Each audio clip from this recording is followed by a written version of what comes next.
బసవ కోపంగా car తీయమనగానే Basava door తీస్తాడు. చెంచలమ్మ కోపంగా అయితే ఎక్కి వెళ్ళిపోతూ ఉంటుంది. చంటి అమ్మగారు ఇంత కోపంగా వెళ్తున్నారు. అమ్మాయి గారిని ఏం చేస్తారో ఏంటో అని చెప్పేసి చంటి చాలా భయపడిపోతూ ఉంటాడు.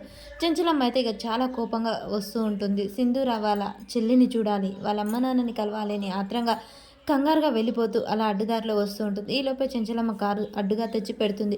చెంచలమ్మని చూడగానే సింధూర ఒక క్షణం భయపడిపోతూ ఉంటుంది. చెంచలమ్మ కారు దిగి బసవ అని గట్టిగా పిలుస్తుంది. ఆ అమ్మగారు కారు ఎక్కమని చెప్పు అని చెప్పగానే అమ్మాయి గారు కారు ఎక్కండి అని బసవ అంటాడు. అది కాదత్తమ్మ అని తను చెల్లి పుష్పవతి అయిందని చెప్పబోతూ ఉంటుంది. బసవ కారు ఎక్కమని చెప్పు, నేను సంజాయిషి చెప్పమని చెప్పట్లే, కారు ఎక్కమని చెప్పు అనగానే అమ్మాయి గారు ఎక్కండి అమ్మాయి గారు, అత్తమ్మ అది కాదు అని సింధూర చెప్పబోతూ ఉంటుంది. చెంచలమ్మ మాత్రం నేను ఎవరికైనా ఒకేసారి చెప్తాను, మళ్ళీ మళ్ళీ చెప్పించుకోరు అని చెప్పేసి ఇక చెంచలమ్మ అయితే కారులో ఎక్కి కూర్చుంటుంది. సింధూర చెప్పేది వినడానికి కూడా ఇష్టపడదు చెంచలమ్మ. సింధూర అటు వెళ్ళలేక ఇటు ఇటు చెంచలమ్మతో రాలేక సతమతమైపోతూ ఉంటుంది. తన ప్రాణం విలవిలలాడిపోతూ ఉంటుంది. తను చెప్పేది వినకుండానే చెంచలమ్మ కారులో కూర్చుంటుంది. ఇక సింధూర ఏం చేయలేని పరిస్థితి, ఎటు చెప్పినా ఎవరు వినేవాళ్ళు లేరు. తను నిరుత్సాహంగా నిలబడి అత్తమ్మ అని తన కళ్ళతోనే అత్తమ్మలతో మాట్లాడాలని చూస్తూ ఉంటుంది. నిరాశగా రోడ్డు మీద నిలబడుతుంది సింధూర. చెంచలమ్మ అయితే తన మాట కూడా వినకూడదని కారులో కూర్చొని గ్లాస్ పైకంటుంది. ఇక బసవ ఎక్కిస్తాడు. ఈలోపే చాముండి వీళ్ళు సంతోషపడుతూ ఉంటారు. అక్కడి నుంచి ఆ చెంచలమ్మ అక్క తన జుట్టు పట్టి బయటికి విడిచేస్తే బాగుండు, మెడ పట్టి గెంటేస్తే బాగుండు, చూడు మీరు అనుకున్నట్టు ఆ సింధూర అంత తక్కువ అంచనా వేయొద్దు, నాకు సింధూరని చూస్తుంటే అత్తమ్మ ఎలగొట్టేదానికి కాదు, దానికల్లా అదే పోయేలా ఉంది, అది జరిగితేనా రెండిట్లో ఏది జరిగినా నాకు సంతోషమే, ఈ రెండిట్లో ఏది జరిగినా దేవుడా తిరుపతి కన్నా నేను నా జుట్టు అమ్మో జుట్టు లేకుంటే బాగుండదులే, బియ్యం బస్త మీద బిందె బోర్లిచ్చినట్టు ఉంటుంది, లేకపోతే స్వామి ఇంకేం చేయాలి మొకాళ్ళతో నడిచొస్తా, అమ్మో నా కాళ్ళు అరిగిపోతాయి స్వామి, 4 అగరబత్తీలు ఎగిరించి కొబ్బరికాయ కొడతా స్వామి అని చెప్పేసి దండం పెట్టుకుంటూ ఉంటుంది. ఈలోపే కేశవరంగా మావయ్య కూర్చోండి అని చాముండి చాలా ప్రేమ నటిస్తూ ఉంటుంది. ఇక చంటి కూడా అక్కడికే వస్తూ ఉంటాడు.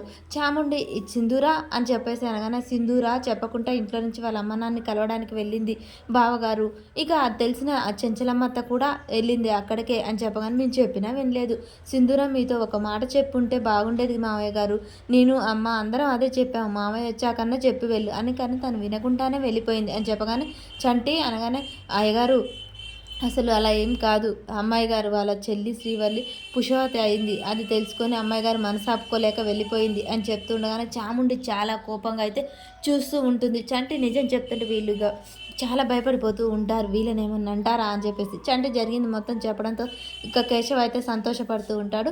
చంటి జరిగింది మొత్తం చెప్తూ ఉంటాడు. ఇక వీళ్ళు సైలెంట్ అయిపోతారు. ఈలోపే చెంచలమ్మ ఇంటికి వస్తుంది. అదిగో అత్తమ్మ వచ్చినట్టుంది అని చెప్పేసి అందరూ బయటికి వెళ్ళి చూడగానే చెంచలమ్మ బసవ దిగి దబదబ డోర్ తీస్తూ ఉంటాడు. అలా చెంచలమ్మ సింధూర దిగుతూ ఉంటుంది.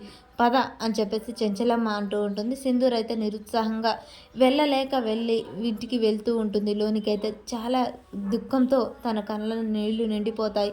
చెంచలమ్మ అయితే సింధూరని ఏమాత్రం జాలి దయ చూపించదు. అలా ఇంట్లోకి వెళ్ళాగా చెంచలమ్మ ఏం జరిగింది సింధూర ఇంటికి వెళ్ళావా అనగానే లేదు మావయ్య అని తల ఊపుతుంది.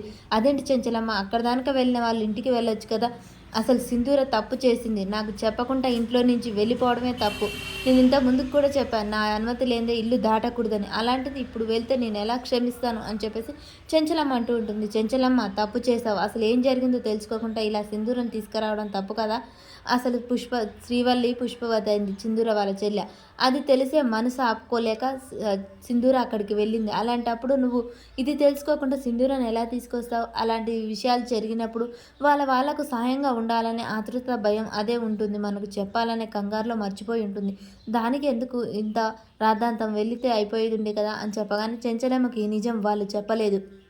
సింధూర చాముండి చెప్పకుండా సింధూర మీద మాటలు ఎక్కించినందుకు సింధూర వైపు చూస్తూ ఉంటుంది చెంచలమ్మ. అవునత్తమ్మ అన్నట్టు సింధూర తల ఆడిస్తుంది. ఇక కోపంతో కళ్ళు ఎర్రజేసి ఇక చాముండి రేణుక భవతి వైపు కోపంగా చూస్తుంది. వీళ్ళు చెప్పిన మాటలు విని నేనా పోయింది అని చెప్పేసి ఒక చూపు అయితే చూసి మౌనంగా ఊరుకుంటుంది. ఇక చంటి అలాగే చూస్తూ ఉంటాడు. సరే బసవ అని పిలవగానే ఏంటమ్మగారు అని చెప్పేసి బసవ అక్కడికి వస్తాడు. ధర్మయ్య గారి ఇంటికి వెళ్ళి ఏం కావాలనో వాళ్ళకన్నీ చూడు, ఏ అవసరాలున్నా నువ్వు అడిగి తెలుసుకో, ఇరుగు పొరుని కూడా సహాయం చేయమని చెప్పు. అది కాదు అమ్మగారు, మనూళ్ళో ఉంటున్నారు, మనకు శత్రువులైనా మిత్రువులే, వెళ్ళండి అని చెప్పేసి వాళ్ళతో చెప్పగానే కేశవ ఆ మాటిని సంతోషపడుతూ ఉంటుంది. సింధూర కూడా సంతోషపడుతుంది. చెంచలమ్మ ఇప్పటికైనా సింధూరని కూడా అక్కడికి తోలొచ్చు కదా అని చెప్పేసి చెప్పగానే చెంచలమ్మ మాత్రం లేదు, తప్పే, నాకు చెప్పకుండా వెళ్ళిపోయినందుకు తప్పే అని చెప్పేసి చెంచలమ్మ అంటూ ఉండగానే కేశవ ఏం చేయలేక అలా మౌనంగా చూస్తూ ఉంటాడు. అది కాదు చెంచలమ్మ అని చెప్పబోతూ ఉండని, చూడండి తప్పే, ఒకసారి చేసినా 2 సార్లు చేసినా ఆ తప్పే, ఆ పొరపాటు నేను ఎప్పటికీ క్షమించలేను, అక్కడ ఏ లోటు లేకుండా వాళ్ళు చూసుకుంటారు అని చెప్పేసి చెంచలమ్మ అయితే పైకి వెళ్ళిపోతూ ఉంటుంది. సింధూర సహాయం చేయమన్నా కానీ తన బాధ దిగులు అలాగే ఉంటుంది. తన చెల్లిని కళ్ళతో చూడలేకపోయానని దిగులు పడుతుంది. మరి కేశవ దగ్గరుండి తీసుకెళ్తాడా సింధూరని? ఏం జరుగుంటుంది?